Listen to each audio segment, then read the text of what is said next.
building a lot of homes. Honored to work here, but she really enjoys the work that she's done a lot. Does a lot of homes up there, and going to be doing some down.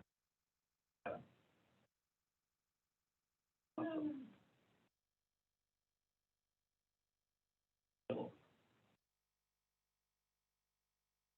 Yeah, we have a short meeting because, well, we wanted to get the claims approved, get the funds out to folks, so. Hey, Ron, John Clark. John. We haven't met. I sit in the back. You've come and sat at meetings, and I didn't. I didn't know where you wanted to be, Amy, sorry.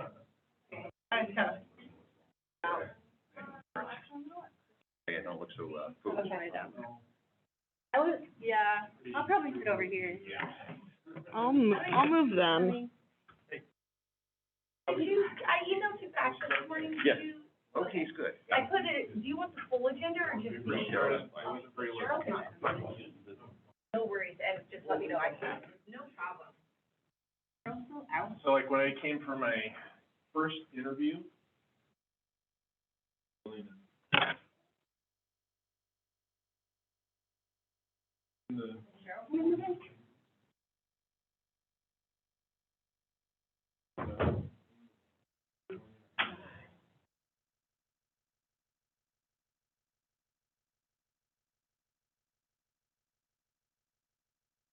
Don't freak me out, Amy, don't say that. I haven't seen her yet, at all today. Yeah, but that doesn't.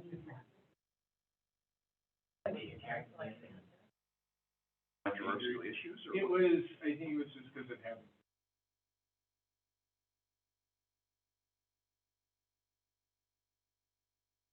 I feel like I'm gonna get bird poop on me if I sit on that side. I like the bird. Bird poop on me. Well, what are you talking All kind of went away after a couple of years, and then. SA's now. Probably dealing with her children. Move over in time. Okay, as one with children does. That was when, ever like associated with the county, or was it just all? So it was, white and with the other entrance, so she was kind of staff, Betty Kircher. Pledge. I pledge allegiance to the flag of the United States of America and to the republic for which it stands, one nation, under God, indivisible, with liberty and justice for all. Roll call, please. Board Member Connolly? Here. Board Member Durfee? Board Member Ritter? Present. Board Member Kimmelshue? Here. Board Member Teeter? Here. Board Member Knuckles? Here. Board Member Reynolds? Here. Board Member Calderon? Board Member Pittman? Here. Board Member Tryon? Absent, Son. Good. All right. Next up is our consent agenda. If any board member like to pull anything from the consent agenda? Any electronic public comment at all? I was asking. Yes. Anybody out there like to pull something? Hi, everybody.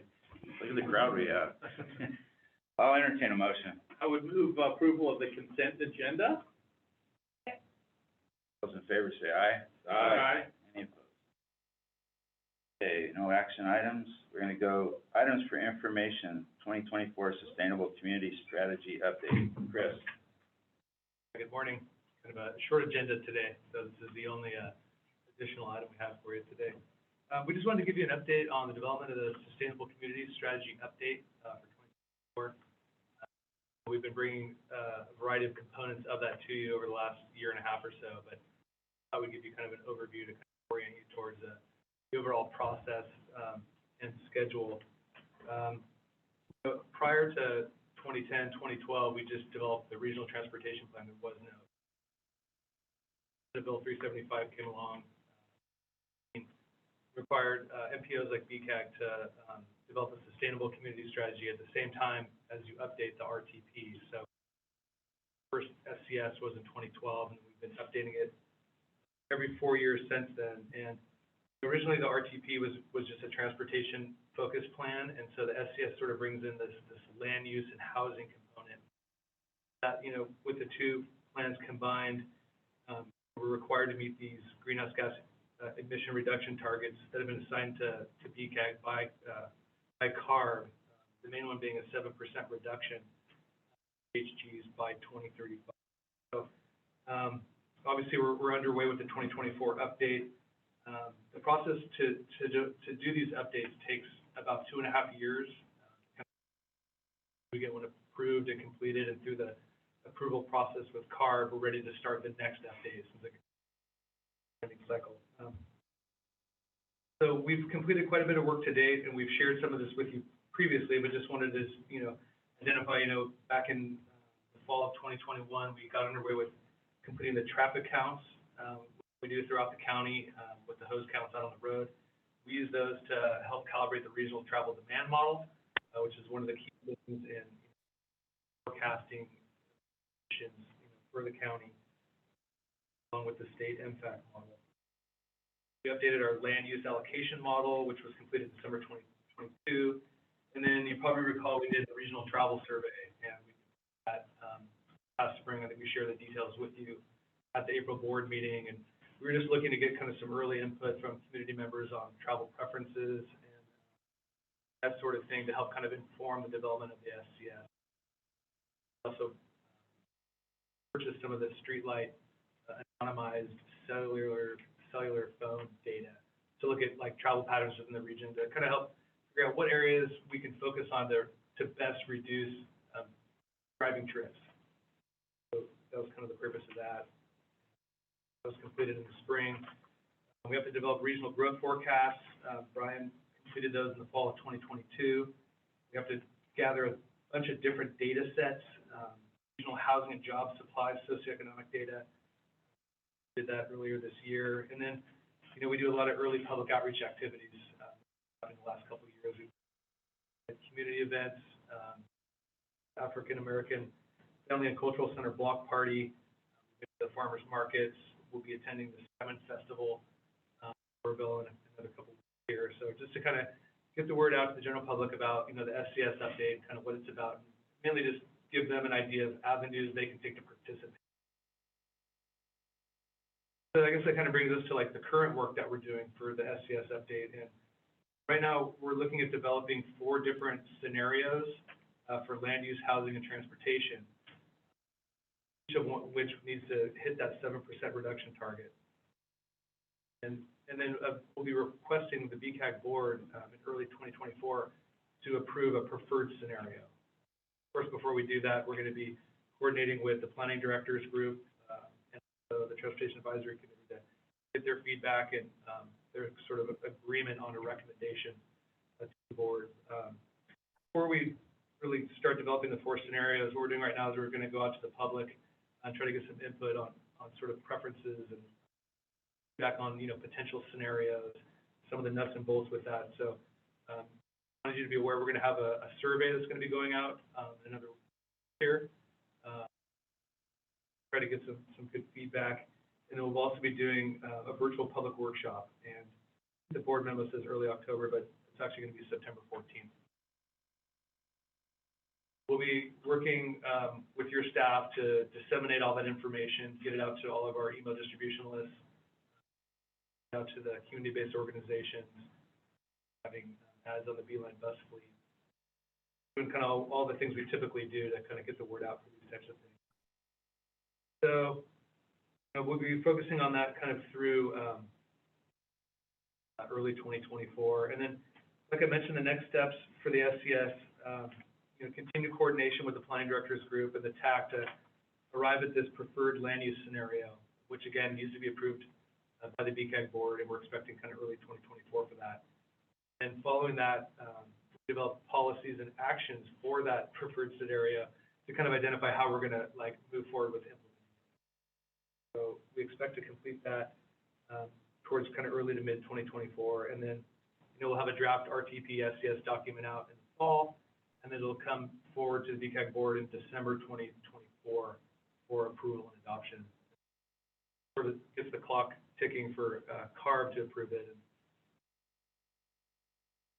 in 6 to 12 month time frame.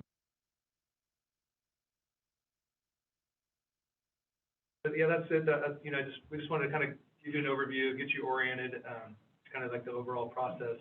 We put a project schedule in there that kind of reflects what we talked about. So yeah, happy to answer any questions. So is this a report that, obviously, the state of California requires? It requires each county to do this? Each metropolitan planning organization, like BCAG is, there's 18 in the state. Okay. Yeah, and it goes back to that Senate Bill 375 that was approved in 2018. That was when it became required that we develop these part of the state's effort to just reduce greenhouse gas emissions overall. Yeah. So, the word sustainability gets thrown out a lot these days.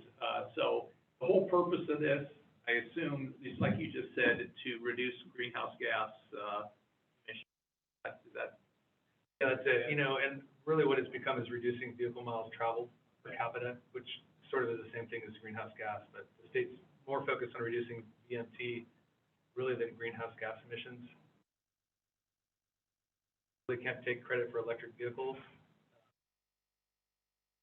You can model out to 2035 how many more electric vehicles will be on the road. They'll take a credit for a certain amount of emissions reductions from that, but they want to see VMT reduced, and part of that is just lack of transportation funding for congestion relief projects.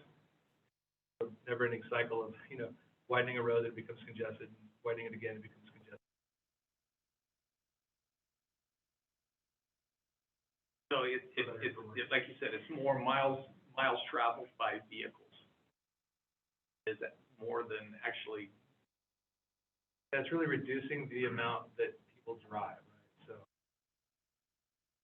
Is there a weighted process? You said you're looking at land use and housing and transportation. So are they all kind of have equal standing, or what happens when a project comes forward where, they say that, air quality impacts cannot be mitigated, right? But a project still moves forward. Like, how does that get balanced within the strategy?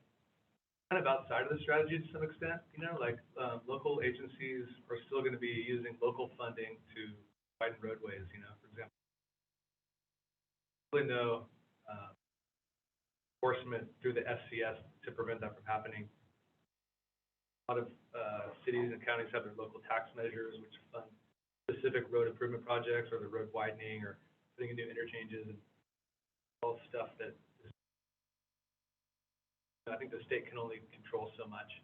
7% goal is just aspirational. It's not necessarily enforceable. Let's say that we have to report, back to the state each year. I think Brian brought forth the report last month. Identifying progress that we're making, a variety of criteria towards meeting that goal. So, we have to report back, and if we're not meeting it, they want us to kind of do things that help us better meet that goal. Interestingly, of the 18 MPOs in California, none of them are meeting their targets, and for the most part, it's actually we're getting further away from meeting them versus closer. So it's a big concern that the state has, and they're trying to do what they can to get the MPOs. I think, with this SCS update, we brought in PlaceWorks, a consultant team, working with Fear and Peers for transportation modeling, Chico State University Geographical Information Center. We're going to pull together some good strategies, and then a lot of it will be working with the member jurisdictions going forward to see what kind of things we can implement that are kind of agreeable to all of us, right? Like a lot of kind of projects that the locals want to see that would also benefit the SCS.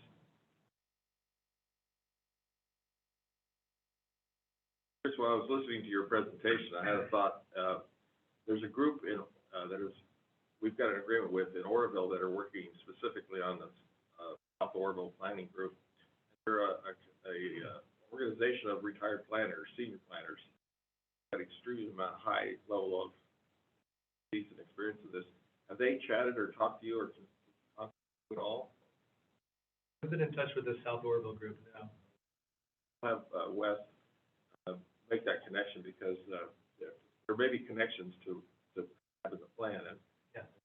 as you were listening to it, I just thought to myself, we ought to make sure that there's some discussion going on because these fellows from San Diego, San Francisco, Bakersfield, and they're volunteering to come and we're only covering their expenses, so. Okay, yeah, that's Nice group, so. Yeah, we've been coordinating directly with Wes and Don before, and then I sat down with Patrick, the new community development director, yesterday, and Okay. Ryan Ring and stuff, so we're definitely in touch with those guys.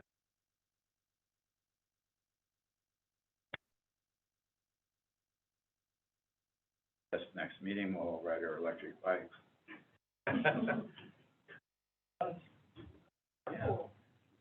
Hydrogen powered Get bikes. those, get so that, the electric Harley, you have an electric Harleys yet? Yeah, they do. They do. Oh, and it's fast too. It's fast. Unbelievably quick. Okay, any other questions or comments? All right, next up, anybody from the public like to speak on anything not on agenda, we can't take action? I think we're adjourned, right? Thank you, folks. Adjourned. Now what do we do? Go the Harley shop. You need to trade your Harley in for electric.